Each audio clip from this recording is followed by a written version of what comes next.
ಉಡುಪಿಯ ಮಿಷನ್ ಆಸ್ಪತ್ರೆ ಎಂದೇ ಪ್ರಸಿದ್ಧಿಯನ್ನು ಪಡೆದಿರುವ ಸಿಐಐ ಲೊಂಬಾರ್ಡ್ ಸ್ಮಾರಕ ಆಸ್ಪತ್ರೆಯ ಪುನರ್ವಸತಿ ಕೇಂದ್ರ ಹಾಗೂ ನವೀಕೃತಗೊಂಡ ಮುಂಭಾಗದ ಉದ್ಘಾಟನಾ ಕಾರ್ಯಕ್ರಮ ನಡೆಯಿತು.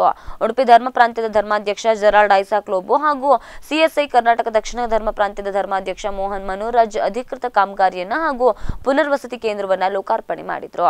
ಇತ್ತೀಚೆಗೆ ಈ ಭಾಗದ ಜನರಿಗೆ ಉತ್ತಮ ಸೇವೆ ನೀಡುವ ಉದ್ದೇಶದಿಂದ ಹಲವಾರು ಸಲಕರಣೆಗಳು ತಂತ್ರಜ್ಞಾನಗಳನ್ನ ಈ ಆಸ್ಪತ್ರೆಯಿಂದ ಅಳವಡಿಸಿಕೊಳ್ಳಲಾಗಿದೆ. ಆಸ್ಪತ್ರೆಯ ಆಡಳಿತ ನಿರ್ದೇಶಕ ಸುಶೀಲ್ ಜತ್ತನ್ ನೇತೃತ್ವದಲ್ಲಿ ಹಲವಾರು ಅಭಿವೃದ್ಧಿ ಕಾರ್ಯಗಳು ಈ ಆಸ್ಪತ್ರೆಯಲ್ಲಿ ನಡೆದಿದೆ ಎಂದರು.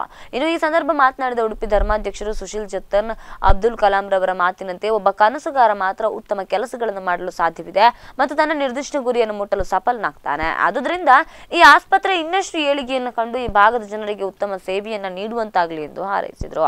ಅಲ್ಲದೆ ಉಡುಪಿಯ ಮಿಷನ್ ಆಸ್ಪತ್ರೆ 94 ವರ್ಷಗಳ ಅವಿರತ ಸೇವೆ ಈ ಭಾಗದ ಜನರಿಗೆ ನೀಡುತ್ತಾ ಬಂದಿದೆ.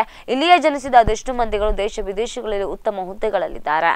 ಅಂತೆಯೇ ಸ್ವಿಟ್ಜರ್ಲೆಂಡ್ನ ಪಾರ್ಲಿಮೆಂಟ್ನ ಸದಸ್ಯರಾಗಿರುವ ನಿಕ್ ಗುಗರ್ ಈ ಆಸ್ಪತ್ರೆಯಲ್ಲಿ ಜನಿಸಿದವರು ಎಂದು ಹೆಮ್ಮೆಯ ವಿಚಾರ ಎಂದರು. ಸಿಎಸ್ಐ ಕರ್ನಾಟಕ ಪ್ರಾಂತ್ಯದ ಬಿಷಪ್ ಮಾತನಾಡಿ, ಒಂದು ಆಸ್ಪತ್ರೆಯ ಅಭಿವೃದ್ಧಿ ಒಬ್ಬರಿಂದ ಸಾಧ್ಯವಿಲ್ಲ, ಎಲ್ಲ ಸಿಬ್ಬಂದಿ ವರ್ಗದವರು ಸಹಕರಿಸಬೇಕು.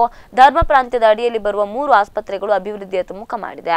ಆ ನಿಟ್ಟಿನಲ್ಲಿ ಉಡುಪಿಯ ಮಿಷನ್ ಆಸ್ಪತ್ರೆ ಮುಂಚೂಣಿಯಲ್ಲಿದೆ ಎಂದು ಶ್ಲಾಘಿಸಿದರು.